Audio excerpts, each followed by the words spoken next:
آمنوا اتقوا الله وكونوا مع الصادقين صدق اللہ العظیم۔ قابل قدر، قابل صد احترام حضرت علامہ مولانا شمس الدین صاحب قادری مدثر العالی و دیگر علماء ذوی الاحترام، حاضرین و ناظرین بس، السلام علیکم ورحمۃ اللہ وبرکاتہ۔ وعلیکم السلام ورحمۃ اللہ وبرکاتہ۔ میرے پیارے آقا صلی اللہ تعالی علیہ وسلم کے پیارے دیوانوں، جس آیے کریمہ کی تلاوت کا میں نے شرف حاصل کیا، اس سے متعلق کچھ معروضات پیش کرنے سے پیشتر آقائے کریم رؤوف الرحیم علیہ التحیۃ والتسلیم کی بارگاہ میں جس طریقے سے میں پڑھا ہوں، عقیدت و محبت میں ڈوب کر اسی طریقے سے درود و سلام کا نذرانہ پیش کریں۔ الصلاۃ والسلام علیک یا رسول اللہ، الصلاۃ والسلام علیک یا حبیب اللہ، الصلاۃ والسلام علیک یا نبی اللہ، الصلاۃ والسلام علیک یا نور اللہ، وعلی آلک و اصحابک یا حبیب اللہ، صلی اللہ تعالی علیہ وسلم۔ ہم اور آپ اس وقت مکرانہ کی سنی جامع مسجد میں ماہ رجب کی 4 تاریخ کو سیدنا صدیق اکبر رضی اللہ تعالی عنہ اور سلطان الہند خواجہ خواجگاں خواجہ معین الدین چشتی رحمۃ اللہ تعالی علیہ کی بارگاہ میں خراج عقیدت پیش کرنے کے لیے جمع ہیں۔ شور بپا ہے پوری دنیا کے اندر کہ مسلمان ذمو حالی کا شکار ہے، عزت کا تاج اس کے سر سے چھین لیا گیا ہے۔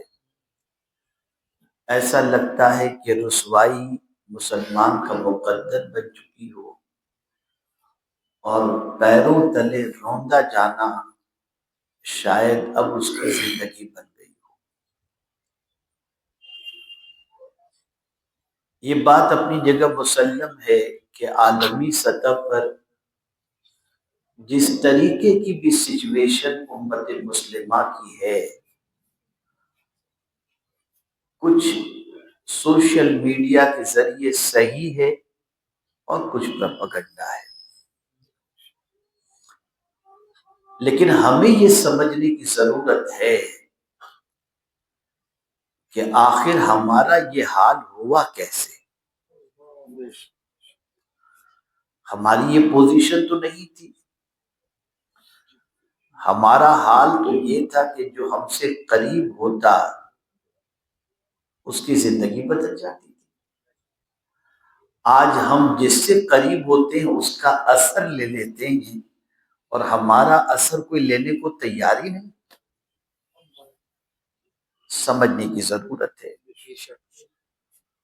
اور اچھی طریقے سے اپنی بربادی کی وجہ بھی جاننے کی ضرورت ہے اور اس کے علاج کی بھی ضرورت ہے۔ ولی کی ڈیفینیشن قرآن نے کیا بیان کی؟ الذین آمنوا وکانوا یتقون، جو مومن ہو اور متقی ہو وہ اللہ کا ولی ہوتا ہے۔ الا ان اولیاء اللہ لا خوف علیہم ولا هم یحزنون، الذین آمنوا وکانوا یتقون، پہلے اس کی صفت بیان کی، پھر ولی کیسا ہوتا ہے یہ بیان، پہلے بتایا لا خوف علیہم ولا هم یحزنون، اور پھر فرمایا یہ کون ہوگا، الذین آمنوا وکانوا یتقون۔ لیکن جس آیت کی تلاوت کا میں نے شرف حاصل کیا، اس آیت نے جھنجھوڑ کے رکھ دیا۔ دو چیزوں کا ذکر اس آیت میں پہلے ہے، یا ایھا الذین آمنوا اتقوا اللہ، اے ایمان والو اللہ سے ڈرو۔ اب اگر کوئی ایمان والا اللہ سے ڈرنے لگ جائے تو وہ تو ولی بن گیا، اور جب ولی بن گیا تو اب اسے کیا تکلیف۔ لیکن قرآن کہتا ہے اے ایمان والو اللہ سے ڈرو، اور پھر فرمایا اور سچوں کے ساتھ ہو جاؤ۔ پتہ چلا کہ ولی بھی اگر ہو گئے تب بھی سچوں کے ساتھ رہنا ضروری ہے۔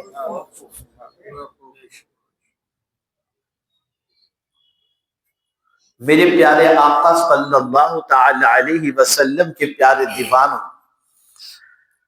اب سچوں کے ساتھ رہنے کی بات قرآن کر رہا ہے۔ ہر کوئی خود کو سچا کہہ رہا ہے، لیکن سچا وہی ہے جسے قرآن سچا کہے۔ جسے قرآن سچا کہے وہ سچا ہے۔ تو قرآن نے جس کی صداقت پر مہر لگا دی وہ ذات کون سی ہے؟ والذی جاء بالصدق وصدق بہ۔ گویا قرآن کا فیصلہ ہو گیا، اے ایمان والو اللہ سے ڈرو اور ابو بکر کے ساتھ ہو جاؤ۔ کلیئر کر دیا قرآن نے۔ جنہیں پوری دنیا صدیق اکبر کہتی ہے، قرآن کہتا ہے اس کے ساتھ ہو جاؤ۔ اور یہاں میں ایک بات آپ کے سامنے عرض کر دوں، میرے ننھے بچے اگر تھوڑے سے خاموش رہیں تو زیادہ بہتر ہوگا۔ تھوڑی سی بات، بہت اہم نقطہ عرض کر رہا ہوں۔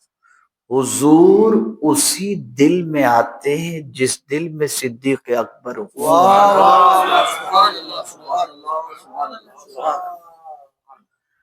اسی دل میں حضور تشریف لاتے ہیں۔ میں دلیل کے ذریعے سمجھا دوں۔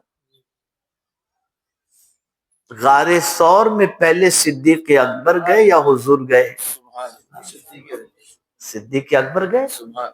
سارے سوراخوں کو صدیق اکبر نے بند کیا، پہلے خود اندر گئے اور پھر حضور کو بلایا۔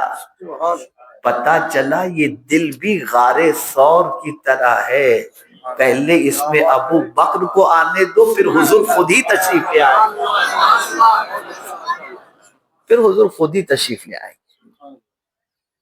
میرے پیارے آقا صلی اللہ تعالی علیہ وسلم کے پیارے دیوانوں، اگر آج کے دور میں دیکھا جائے تو جھوٹ ہی جھوٹ ہے، اور اس جھوٹ نے انسان کو تباہ کر دیا۔ جب تک کوئی انسان اچھا بننے کی تمنا رکھتا ہو، لیکن اچھا بننے کے لیے جب تک کہ سچا نہیں ہوگا وہ اچھا ہو ہی نہیں سکتا۔ سچائی بہت بڑی طاقت کا نام۔ میرے پیارے آقا صلی اللہ تعالی علیہ وسلم کے پیارے دیوانوں، سچ اتنی طاقتور چیز ہے کہ تقریباً انبیاء کے نام کے سلسلے میں قرآن نے کہا انہ کان صدیقا نبیا، یہ صفت بیان کی گئی۔ حضرت اسماعیل علیہ السلام کے سلسلے میں قرآن نے کہا صادق الوعد وکان رسولا نبیا۔ بہت بڑی پہچان ہے ایک اچھے ہونے کی، سچا ہونا۔ میرے پیارے آقا صلی اللہ تعالی علیہ وسلم کے پیارے دیوانوں، میں اپنے منہ سے کہوں کہ میں سچا ہوں، میرے کہنے سے کوئی فرق نہیں پڑتا۔ ہم سوچیں کہ ہم خود کو سچا کہتے ہیں تو آج ہماری حالت ایسی کیوں ہے؟ ایسی حالت کیوں ہے؟ اسی لیے عام مشہور انسانوں کی زبان پر جملہ ہے، سچ کو آنچ نہیں آتی، کہتے ہیں نا، لیکن ہم تو اس وقت تباہ ہیں، برباد ہیں، پریشان حال ہیں۔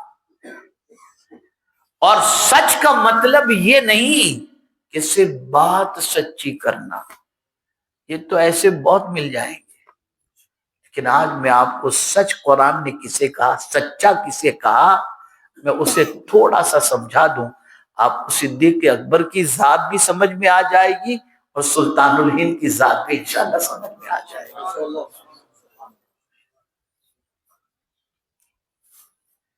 میرے پیارے آقا صلی اللہ تعالی علیہ وسلم کے پیارے دیوانوں، دوسرے پارے کی یہ آیے کریمہ ہے جس میں کون سچا ہے، اللہ عز و جل نے اسے بیان فرمایا، لَيْسَ الْبِرَّ أَن تُوَلُّوا وُجُوهَكُمْ قِبَلَ الْمَشْرِقِ وَالْمَغْرِبِ وَلَكِنَّ الْبِرَّ من آمن باللہ والیوم الآخر والملائکۃ والکتاب والنبیین وآتى المال على حبه ذوی القربى والیتامى والمساکین والسائلین وفی الرقاب وأقام الصلاة وآتى الزکاة والموفون بعہدهم اذا عاہدوا والصابرین فی البأساء والضراء وحین البأس اولئک الذین صدقوا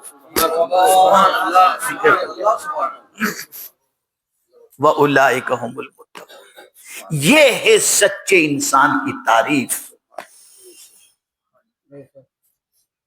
لیس البر ان تولوا وجوہکم قبل المشرق والمغرب، نیکی یہ نہیں کہ تمہارا چہرہ کس سمت ہے، بلکہ قرآن نیکی کا تصور دیتا ہے، وَلَٰكِنَّ الْبِرَّ مَنْ آمَنَ بِاللَّهِ، نیکی یہ ہے جو اللہ پر ایمان لایا۔ آپ بھی کہتے ہیں ہم ایمان لائے اللہ پر، میں بھی کہتا ہوں، لیکن نفس کے سامنے ڈھیلے پڑ جاتے ہیں،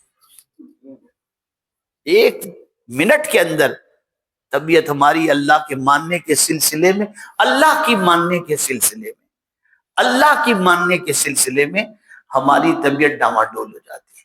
ہم مانتے نفس کی ہیں، اللہ کی نہیں مانتے، لیکن مانتے اللہ کو ہیں اور بات مانتے ہیں نفس کی۔ اور جو اللہ کو مانتا ہے اس کی سچویشن کیا ہوتی ہے؟ تو قرآن کہتا ہے ان الذین قالوا ربنا اللہ ثم استقاموا، جس نے کہا اللہ ہمارا رب ہے اور پھر اس پر جم گیا، اللہ تخافوا ولا تحزنوا وابشروا بالجنۃ التي کنتم توعدون، اس کے لیے جنت کا بھی وعدہ ہے اور اسے کوئی خوف بھی نہیں اور اسے کوئی غم بھی نہیں۔ ہمارا حال یہ ہے کہ زبان سے تو کہتے ہیں کہ رب اللہ ہے، ہم اس کو رب مانتے ہیں، وہی ہمارا پالنے والا ہے، یہ تو ہم کہتے ہیں، لیکن ہمارا عمل اس پالنے والے کی بات کے مطابق یا اس کے فرمان کے مطابق نہیں۔ ہم ہل جاتے ہیں، 2 ٹکے کا نفع سامنے آیا، جھوٹ ہماری زبان سے نکل گیا، وہاں پھسل گئے، فوراً پھسل گئے۔ لیکن جو اللہ کو رب مانتا ہے اور صحیح معنوں میں اللہ کو رب مان لے اور پھر اس پہ جم جائے، پھر کروڑوں کا نفع اس کے سامنے ہو، پھر بھی وہ جھوٹ نہیں بولتا، تو میرے پیارے آقا صلی اللہ علیہ وسلم کے پیارے دیوانوں، اللہ اسے خوف سے بھی بے نیاز کر دیتا ہے اور غم سے بھی بے نیاز کر دیتا ہے۔ آپ ذرا سوچو رب کا معنی کیا ہوتا ہے؟ پالنے والا بھی ہوتا ہے، مالک بھی ہوتا ہے، خدا کی قسم اس جیسا پالنے والا کون ہے؟ کس طریقے سے پالتا ہے، ماں کے پیٹ کے اندر کس طریقے سے پال رہا ہے، آپ ذرا دیکھو، اور ماں کے پیٹ سے نکلتا ہے تب کس طریقے سے پالتا ہے۔ اس کے پالنے کے مختلف طریقے ہیں، مختلف انداز ہیں، جیسی جیسی اس کی مخلوق اسی اعتبار سے اس کا پالنے کا طریقہ۔ مچھلی کو پانی کے اندر رکھ کر اس کی پرورش کی جاتی ہے، اور ایک پیدا ہونے والا بچہ دانت نہیں ہوتے تو پالنے کا طریقہ یہ ہے، وَهَدَيْنَاهُ النَّجْدَيْنِ، اللہ فرماتے ہیں ہم نے اس کو دو ابری ہوئی چیزوں کی طرف ہدایت عطا فرما دی، یعنی وہ بچہ جو ماں کے پیٹ سے نکلا سمجھ نہیں پا رہا، ماں کھلا نہیں پا رہی، اور بچے کو اندر ماں کے پیٹ میں معلوم بھی نہیں تھا کہ مجھے غذا کہاں سے ملتی ہے، لیکن ماں کے پیٹ سے نکلنے والا بچہ جیسے ہی ماں اپنے سینے سے لگاتی ہے وہ چوسنا شروع کر دیتا ہے اور اپنی غذا حاصل کر لیتا ہے۔ اے بچے، تجھے کس نے بتایا کہ ماں کے پستان میں تیری غذا ہے؟ جواب ملے گا وہی جو ہمارا پالنے والا ہے،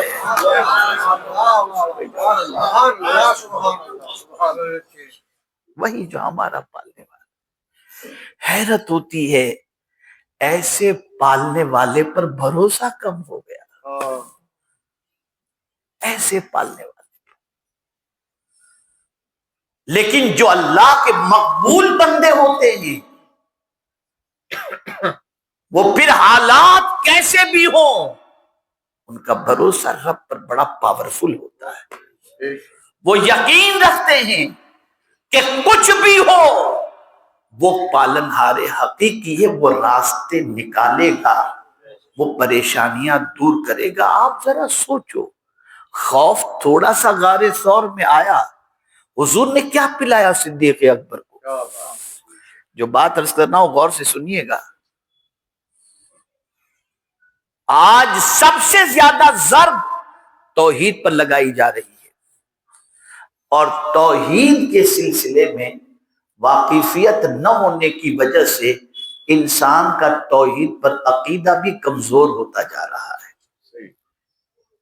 سرکار نے کیا پلایا تھا غار ثور میں؟ ایک جملے کے ذریعے صدیق اکبر کو ایسی توحید پلا دی تھی کہ جس کا جواب نہیں۔ فرما دیا تھا ابو بکر غم نہ کرو، لا تحزن ان اللہ معنا، ابو بکر غم نہ کرو اللہ ہمارے ساتھ ہے۔ اور یہ رسول اعظم کا کہنا، معنا کہا، معیہ نہیں کہا کہ میرے ساتھ ہے، معنا ہمارے ساتھ ہے۔ ابو بکر جب کبھی مصیبت آئے تنہا نہ سمجھنا، اللہ تمہارے ساتھ بھی اور اللہ میرے ساتھ بھی۔ اسلام پر سب سے سخت وقت سب سے پہلے صدیق اکبر کے دور پاک میں آیا، ڈرے نہیں۔ فاروق اعظم جیسا شخص ہل گیا کہ منکرین زکوٰۃ سے جنگ مت کرو، صدیق اکبر کو مشورہ دے رہے۔ توحید کے تو قائل ہیں، نماز کے تو قائل ہیں، قرآن کے تو قائل ہیں، رسالت کے تو قائل ہیں، زکوٰۃ ہی کا منع کرتے ہیں، چھوڑ دو ایک سال زکوٰۃ مت لو۔ فاروق اعظم جیسا شخص جو نرا بہادر و جری، تو قربان جائیے وہ توحید جو حضور نے پلائی تھی وہ رنگ دکھاتی ہے۔ کہتے ہیں عمر تم سے مجھے یہ امید نہیں تھی کہ تم یہ کہو گے، سن لو ابو بکر کی ران کے گوشت کو اگر مدینے کے کتے کھا جائیں میں یہ تو گوارا کر سکتا ہوں، لیکن جس دین کو رسول نے تکمیل کر دیا، مکمل کر دیا، اس میں کوئی شب خون مارے ابو بکر کے جیتے جی یہ ہو نہیں سکتا۔ جو زکوٰۃ دیتے تھے ان سے لے کر کے رہوں گا۔ میں حیران ہوں، اتنے رقیق القلب صدیق اکبر، اتنے نرم دل صدیق اکبر، اچانک یہ ہمت کہاں سے آئی؟ تو جواب ملے گا، کیا غار ثور کا جملہ تمہیں یاد نہیں ہے کہ سرکار نے توحید کیسی پلائی تھی؟ کہہ دیا تھا غم نہ کرو اللہ ہمارے ساتھ ہے۔ اگر میں یہ کہوں تو غلط نہ ہوگا کہ اسلام کی دور اول کے اندر ڈگمگاتی کشتی کو کسی نے سہارا دیا تو وہ عاشق اول صدیق اکبر کی ذات ہے. وہ صدیق اکبر کی ذات. مجھے یہ نہیں کہنا چاہیے تھا لیکن صرف تحدیث نعمت کی خاطر کہہ رہا ہوں. صرف تحدیث نعمت. اللہ میری نیتوں کو جانتا ہے. ابھی 10 دسمبر کو, آج کتنی دسمبر ہے؟ 25 دسمبر, 15 دن ہی ہوئے. وادی نور کے اجتماع کے ایک دن پہلے 11 دسمبر کو, 10 نہیں 11 دسمبر کو ممبئی میں ہمارا ایک پروگرام تھا. اتفاق سے بہت مصروفیات اور بہت ٹینشن کی وجہ سے اس پروگرام میں میرا پہنچنا ذرا مشکل تھا, تو میں نے سید امین صاحب سے کہہ دیا تھا کہ آپ آ جائیے, تھوڑا پروگرام سنبھال لو, دوسرے دن آنے والے جمعہ کو اس کی بجائے جمعرات ہی کو آ کر کے یہ پروگرام آپ سنبھال لو. لیکن ہمارے ہی محلے کے لوگ تھے, انہوں نے یہ تو قبول کر لیا لیکن کہا آپ کو تھوڑی دیر کے لیے آنا پڑے گا. میں کہ میں ٹائم نکال کر تھوڑی دیر کے لیے آتا ہوں. ہم پہنچے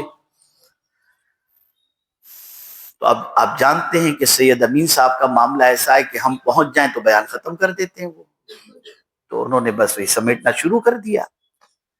پھر ہمارے بیان کی باری آئی اور وہ اتفاق سے سیدنا صدیق اکبر رضی اللہ تعالیٰ عنہ کی شان ہی میں پروگرام رکھا گیا تھا. ہال تھا, بڑے ہال کے اندر پروگرام تھا. ہم نے صدیق اکبر رضی اللہ تعالیٰ عنہ کی شان میں گفتگو شروع کی. ایک بد عقیدہ مائک بہت دور تک لگے ہوئے تھے, وہ روڈ سے گزرتے ہوئے اس کے کان میں بیان کی آواز پہنچی اور پتہ نہیں کیا ہوا, اللہ کو ہدایت دینا منظور تھا, وہ وہاں سے کھینچا پروگرام کی جگہ پر آ گیا, ہال میں بیٹھ گیا. اب میں صدیق اکبر کا عقیدہ بیان کر رہا تھا. کون سا عقیدہ, اسے پہلے سن لو. صدیق اکبر رضی اللہ تعالیٰ عنہ کا عقیدہ یہ ہے کہ حضور صلی اللہ علیہ وسلم بعد از وصال بھی سائل کے سوال کو پورا فرماتے ہیں. جو عقیدہ امام عشق و محبت نے دیا, مانگیں گے مانگے جائیں گے, منہ مانگی پائیں گے, سرکار میں نہ لا ہے نہ حاجت اگر کیے. امام عشق و محبت نے یہ عقیدہ صدیق اکبر سے لیا. ہم نے بیان کیا کہ کچھ لوگ یہ کہتے ہیں کہ وَأَمَّا السَّائِلَ فَلَا تَنْهَرْ یا مَا آتَاكُمُ الرَّسُولُ فَخُذُوهُ, اس کا تعلق حضور کی ظاہری حیات سے ہے, وصال کے بعد نہیں.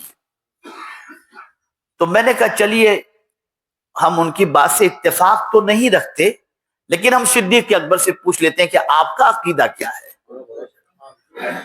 تو صدیق اکبر رضی اللہ تعالیٰ عنہ کا عقیدہ یہ ہے کہ حضور صلی اللہ علیہ وسلم صرف ظاہری حیات ہی میں نہیں عطا فرماتے, آج بھی عطا فرماتے اور قیامت تک عطا فرماتے رہیں. دلیل, صدیق اکبر رضی اللہ تعالیٰ عنہ نے جب یہ محسوس کیا کہ اب میں زیادہ دنوں تک اس دنیا میں نہیں رہ سکوں گا تو وصیت فرمائی کہ میرا انتقال ہو جائے تو میرے جنازے کو حضور صلی اللہ علیہ وسلم کے روضے مبارک کے دروازے کے سامنے رکھا جائے, سلام پیش کیا جائے اور میری عرض حضور کی خدمت میں پیش کی جائے کہ ابو بکر آپ کے پہلو میں دفن ہونے کی اجازت چاہتا ہے, اگر اجازت مل جائے تو پہلو میں دفن کرنا ورنہ جنت البقیع میں دفن کر دینا. وصال ہوا, جنازے کو لایا گیا, دروازے پہ رکھا گیا, عرضی پیش کی گئی, اندر سے آواز آتی ہے حبیب کو حبیب سے ملا دو.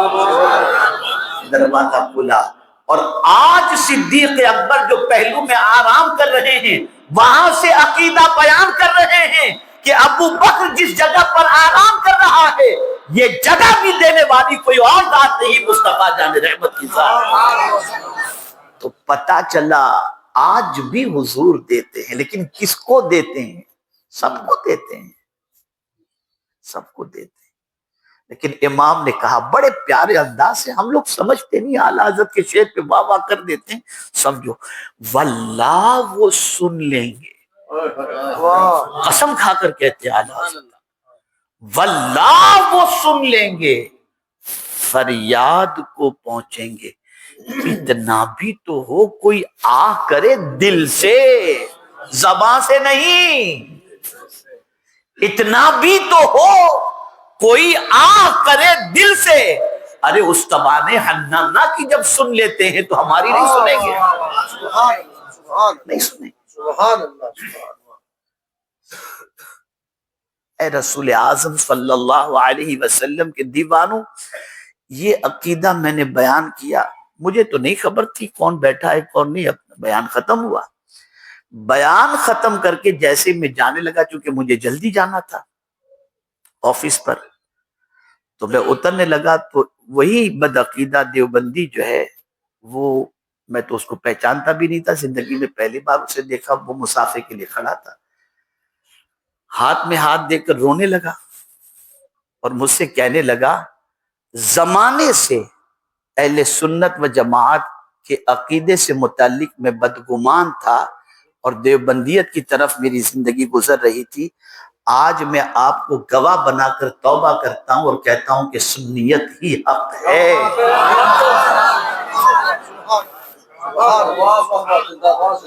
یہ ہے صدیق اکبر کا نعرہ رسالت، نعرہ رسالت، مسلک اہل سنت، مسلک اعلی حضرت، نعرہ تکبیر، حضور داعی کبیر، بتائے سرکار مفتی اعظم ہند۔